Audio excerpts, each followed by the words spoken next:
ರಫೀಕ್ ಮತ್ತೆ ಧನುಷ್ಗೆ ಕೇಳೋದು, ಗಾಯಾಳುಗಳು ಅಂದ್ರೆ ಬರೀ ವಿದ್ಯಾರ್ಥಿಗಳನ್ನ ಮಾತ್ರ ಯಾಕೆ ನಾವು ಪರಿಗಣಿಸ್ಬೇಕು ರಫೀಕ್? ಗಾಯ ಅನ್ನೋದು ಪೊಲೀಸ್ ಅವ್ರಿಗೂ ಆಗಿದೆ. ಹಿಡ್ಕೊಂಡು ಹೊಡೆದಿರೋದು ವಿಡಿಯೋಗಳು ನೋಡಿಲ್ವಾ? ನಿಮ್ ಮುಂದೆ ಟಿವಿ ಇಲ್ಲ ಅನ್ಸುತ್ತೆ, ನೀವು ಕಾರಲ್ಲಿ ಕುತ್ಕೊಂಡು ಜಾಯಿನ್ ಮಾಡ್ತಿದ್ದೀರಿ. Special thanks to you for joining me. ಆದ್ರೆ ನಿಮ್ ಮುಂದೆ ಟಿವಿ ಇದ್ದಿದ್ರೆ ಬಹುಶಃ ಇನ್ನ ಕೆಲವೇ ನಿಮಿಷಗಳಲ್ಲಿ ನಿಮಗೆ ಆ ವಿಡಿಯೋಗಳು ತೋರಿಸ್ತಾ ಇದ್ದೆ. ಪೊಲೀಸ್ ಅವ್ರಿಗೆ ಹೇಗೆ ಹಿಡಿದು ಹೊಡೆದಿದ್ದಾರೆ, ಅಲ್ಲಿದ್ದಂತ ಸಿಬ್ಬಂದಿ ವರ್ಗದವ್ರಿಗೆ ಹೇಗೆ ಹಿಡಿದು ಹೊಡೆದಿದ್ದಾರೆ.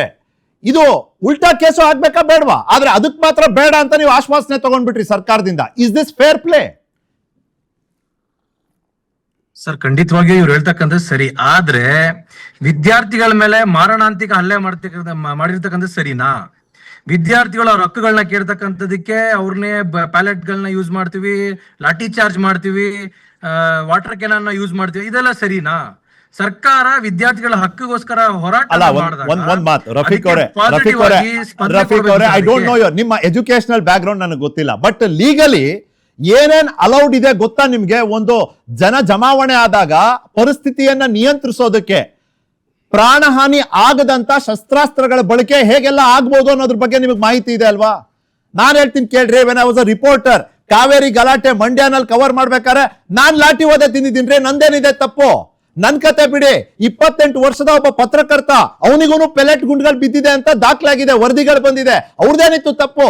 ಆಕ್ಯುಪೇಷನಲ್ ಹ್ಯಾಜರ್ಡ್ ಅಂತಾರೆ ಇದನ್ನ. ಒಂದು ಆತಂಕ ಇರುವಂತ, ಆಪತ್ತಿರುವಂತ ಜಾಗಕ್ಕೆ ನೀವು ಹೋದ್ರೆ ಅಲ್ಲಿ ಆಗುವಂತ ಪರಿಣಾಮಗಳಿಗೆ ನಾವೇ ಹೊಣೆ ಅನ್ನೋ ಒಂದು ತಿಳುವಳಿಕೆ ಇಟ್ಕೊಂಡು ಅಲ್ಲಿಗೆ ಹೋಗ್ಬೇಕು ರಫೀಕ್.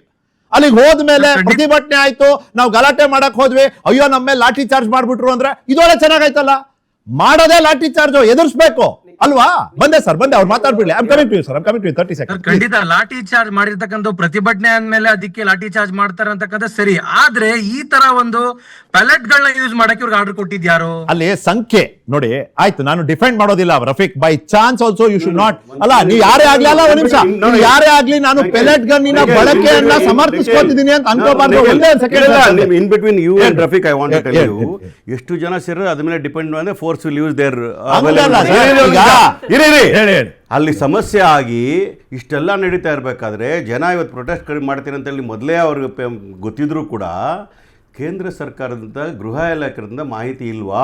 ಆಮೇಲೆ ವಿದ್ಯಾರ್ಥಿಗಳು ಬಂದಾಗ ಹೋರಾಟ ಮಾಡುವಾಗ ಅವ್ರು ಹ್ಯಾಂಡಲ್ ಮಾಡತಕ್ಕಂಥ ರೀತಿ ಗೊತ್ತಿಲ್ವಾ? ಪ್ರಧಾನಮಂತ್ರಿಗಳು ಎಷ್ಟು ದಿನ ಆದ್ಮೇಲೆ ಬಾಯಿ ತೆಗಿತಾರೆ? ಪ್ರಧಾನಮಂತ್ರಿಗಳು ಇದ್ದೇ ಮಾಡ್ತಾ ಇದ್ರ? ಅಲ್ಲಿ ಯುವಕರೆಲ್ಲ ಬೀದಿಲಿ ಬಂದು ಹೋರಾಟ ಮಾಡ್ತಾ ಇರ್ಬೇಕಾದ್ರೆ ರಾತ್ರಿ 12 ಗಂಟೆ ಬಂದು ಈಗ ವಿಡಿಯೋ ಕಾಲ್ ಕೊಡ್ತಿರಲ್ಲ. ಮೊದಲೇ ಹೇಳ್ಬೇಕಂತ ನಿಮ್ ಜೊತೆಗೆ ಕರೆದು ಮಾತಾಡಬೇಕಾಗಿತ್ತು, ಮಾಡ್ಲಿಲ್ಲ. ಏನ್ರಿ ಏನಾಗ್ತದೆ? ಒಂದು ಮಂತ್ರಿ ರಾಜೀನಾಮೆ ಕೊಟ್ಟು ಕೂಡಲೇ ರಾಜೀನಾಮೆ ಕೊಟ್ಟು ನಾನು ಚರ್ಚೆಗೆ ಬರ್ತೀನಿ ಅಂತ ಹೇಳ್ಬೇಕಾಗಿತ್ತು. ಯಾಕ್ರಿ ಪ್ರತಿಷ್ಠೆ ಮಾಡ್ಕೊಂಡ್ರಿ ನೀವು? ವಿದ್ಯಾರ್ಥಿಗಳು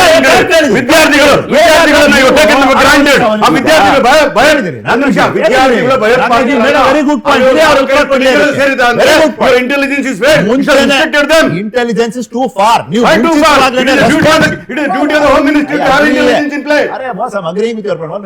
ರವಿಕುಮಾರ್ ಸರ್, ಇದೇನ್ ಗೊತ್ತಾ, ಇಂಟೆಲಿಜೆನ್ಸ್ ಎಲ್ಲ ಆಮೇಲೆ ಎಲ್ಲೆಲ್ಲಿಂದ ಜನ ಬಂದ್ರು, ಯಾವ ರಾಜ್ಯಗಳಿಂದ ಬಂದ್ರು,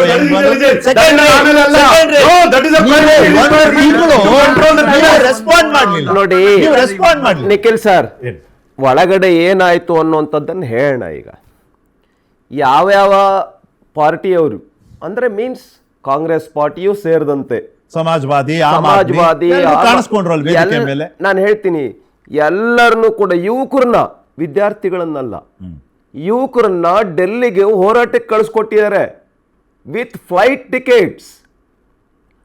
ಟಿಕೆಟ್ಸು, ಟ್ರೈನ್ ಟಿಕೆಟ್ಸು, ಊಟ ತಿಂಡಿ ಎಲ್ಲವನು. ಅಲ್ಲಿ ಇಷ್ಟೊಂದು ತಯಾರಿಯನ್ನ ಮಾಡಿ ಹೋರಾಟ ಮಾಡೋದಕ್ಕೆ ಇದು ಮಾಡಿದ್ರು. ಇಂಟೆನ್ಷನ್ ಏನು ಶಿಕ್ಷಣ ಸಮಸ್ಯೆಯನ್ನು ಬಗೆಹರಿಸ್ಬೇಕು ಅನ್ನೋ ಕಾರಣಕ್ಕ ಅಲ್ಲ, ಇಂಟೆನ್ಷನ್ನೇ ಬೇರೆ. ಅಲ್ಲಿ ಏನಾದರೂ ಮಾಡಿ ಈ ಸರ್ಕಾರದ ವಿರುದ್ಧ ಒಂದು ಅರಾಜಕತೆಯನ್ನು ಸೃಷ್ಟಿ ಮಾಡಬೇಕು. ಈಗ ಹೇಳಿ, ಈ ಹೋರಾಟದಲ್ಲಿ ಯಾರು ಕನ್ಸ್ಟ್ರಕ್ಟಿವ್ ಸಜೆಷನ್ಸ್ ಅನ್ನ ಕೇಂದ್ರ ಸರ್ಕಾರಕ್ಕೆ, ಎಜುಕೇಶನ್ ಡಿಪಾರ್ಟ್ಮೆಂಟ್ಗೆ ಕೊಟ್ಟಿದ್ದಾರೆ? ಈ ತರದ ಸಮಸ್ಯೆಗಳು ಆಗಬಾರ್ದು. ಪಾಯಿಂಟ್ ಬ್ಲಾಂಕ್ ಡಿಮ್ಯಾಂಡ್ಗಳಿದ್ದು ಒಂದು, ಧರ್ಮೇಂದ್ರ ಪ್ರಧಾನ್ ರಿಜೈನ್ ಮಾಡಬೇಕು. ಆಮೇಲೆ ಸಾರ್ವತ್ರಿಕ ರೂಪದಲ್ಲಿ ಬೇಡಿಕೆ ಇಟ್ಟಿದ್ದಾರೆ ರವಿಕುಮಾರ್ ಸರ್. ಒಂದ್ ಸೆಕೆಂಡ್, ಅವ್ರು ಹೇಳಿದ್ದಾರೆ ನಾನು ಹೇಳ್ತೀನಿ. ಈಗ ಯಾವ ಶೈಕ್ಷಣಿಕ ಸಮಸ್ಯೆಗಳಿಗೆ ಕನ್ಸ್ಟ್ರಕ್ಟಿವ್ ರಚನಾತ್ಮಕವಾಗಿರ್ತಕ್ಕಂಥ ಸಜೆಷನ್ಸ್ ಅನ್ನ ಕೊಟ್ರು? ಇಲ್ಲ. ಒಂದೇ ಮೈನ್ ಡಿಮ್ಯಾಂಡ್ ಇತ್ತು, ಧರ್ಮೇಂದ್ರ ಪ್ರಧಾನ್ ರಿಸೈನ್ ಮಾಡಬೇಕು ಅಂತ, ಒಂದೇ. ಅದಾದ್ಮೇಲೇನು, ಈಗ ಮತ್ತೆ FIR ಮಾಡಿ, ಸಣ್ಣ FIR ಮಾಡಿ ಅಂತ ಹೇಳೋದಕ್ಕೆ ಧರಣಿ ಕೂತ್ಕೊಳ್ಬೇಕಾ? ಉದ್ದೇಶ ಏನು? ಅದನ್ನೇ ನಾನು ಹೇಳ್ತಾ ಇರೋದು. ಅಲ್ಲ ಒಂದ್ ನಿಮಿಷ FIR ಮಾಡ್ಬೇಕು ಅಂತ ದೇಶದಲ್ಲಿ ವಿರೋಧ ಪಕ್ಷ ನಾಯಕರು ಬಂದು ಸ್ಟೇಷನ್ ಬರೋ FIR ನೀವು ಮಾಡದೇ ಇದ್ದಂತ ಸಂದರ್ಭದಲ್ಲಿ ಸರ್ಕಾರದ ನಿಲುವು ಮತ್ತೆ ಉದ್ದೇಶ ಎರಡರ ಬಗ್ಗೆನೂ ಸಂಶಯ ಮೂಡೋದು ಸಹಜ ಅಲ್ವಾ? ಇಲ್ವಾ? ಅದಕ್ಕೊಂದು ಬ್ಲಾಂಕೆಟ್ ರೂಲ್ ತಂದ್ಬಿಡಿ. ಹೇಗೆ ನೀವು ಯಾವ ಯುವಕರ ಮೇಲೆ ನಾವು ಪ್ರತಿಭಟನಾಕಾರರ ಮೇಲೆ ಕೇಸ್ ಹಾಕಲ್ಲ ಅದೇ ರೀತಿ ಯಾವ ಫೋರ್ಸಸ್ ಮೇಲೆ ಯಾರ ಮೇಲೆ ತಗೊಂಡಿದ್ದೀರಿ ಕಂಪ್ಲೇಂಟ್? FIR ಮಾಡೋದು ದೊಡ್ಡ ವಿಷಯ ಆಗಿರ್ಲಿಲ್ಲ. FIR ಮಾಡಬಾರ್ದು ಅನ್ನೋ ಉದ್ದೇಶಕ್ಕೋಸ್ಕರ ಅಲ್ಲಿ ಮಾಡಲಿಲ್ಲ. FIR ಮಾಡಬಾರ್ದು. ಈಗ ಮುಗಿದಿದೆ ಪ್ರೊಟೆಸ್ಟ್. ನಮ್ಮ ಪ್ರಧಾನ ಮಂತ್ರಿಗಳು ಏನ್ ಹೇಳಿದ್ದಾರೆ ತಮ್ಮ ಸೋಷಿಯಲ್ ಮೀಡಿಯಾದಲ್ಲಿ? ಜೋ ಹುವಾ ಹೋ ಗಯಾ, ಭೂಲ್ ಜಾವ್, ಮರ್ತು ಬಿಡಿ ಅದನ್ನ.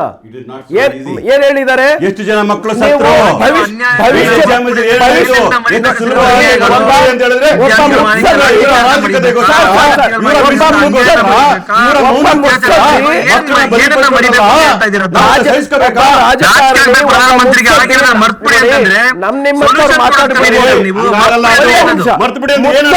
ಮುತ್ಸದ್ದಿ ರಾಜಕಾರಣಿ ಹೇಗಿರ್ಬೇಕು?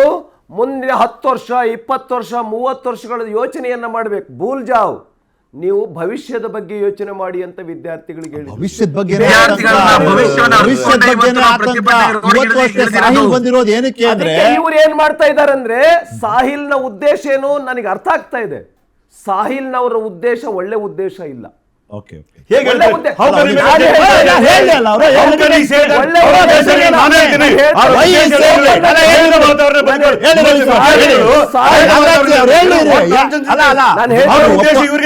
ನೀವು ಒಪ್ಪಬೇಡಿ, ಆದ್ರೆ ಅವ್ರು ಎಕ್ಸ್ಪ್ಲೇನ್ ಹೇಳಿ. ಸಾಹಿಲ್ ನ ಉದ್ದೇಶ ಏನಿದೆ?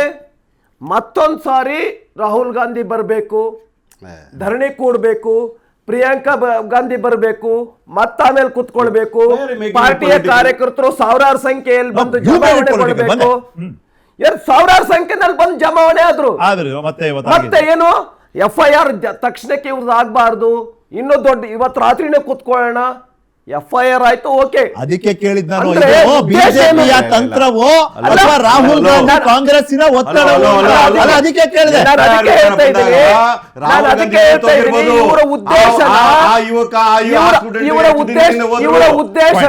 ಇವರ ಉದ್ದೇಶನ ನಮ್ಮ ದೇಶದ ಯುವಕರು, ನಮ್ಮ ರಾಜ್ಯದ ಯುವಕರು, ವಿದ್ಯಾರ್ಥಿಗಳು ಸರಿಯಾಗಿ ಅರ್ಥ ಮಾಡ್ಕೊಳ್ಬೇಕು. ಇವ್ರದ್ದು ಉದ್ದೇಶ ವಿದ್ಯಾರ್ಥಿಗಳು ಒಳ್ಳೇದು ಮಾಡೋದಲ್ಲ, ಸಮಾಜದಲ್ಲಿ ಒಂದು ಅರಾಜಕತೆಯನ್ನು ಸೃಷ್ಟಿ ಮಾಡಬೇಕು. ಏನಾದ್ರೂ ಮಾಡಿ ನರೇಂದ್ರ ಮೋದಿ ಸರ್ಕಾರಕ್ಕೆ ಒಂದು ದೊಡ್ಡ ಕಪ್ಪು ಚುಕ್ಕೆಯನ್ನು ತಂದಿಡಬೇಕು ವಿದ್ಯಾರ್ಥಿಗಳು.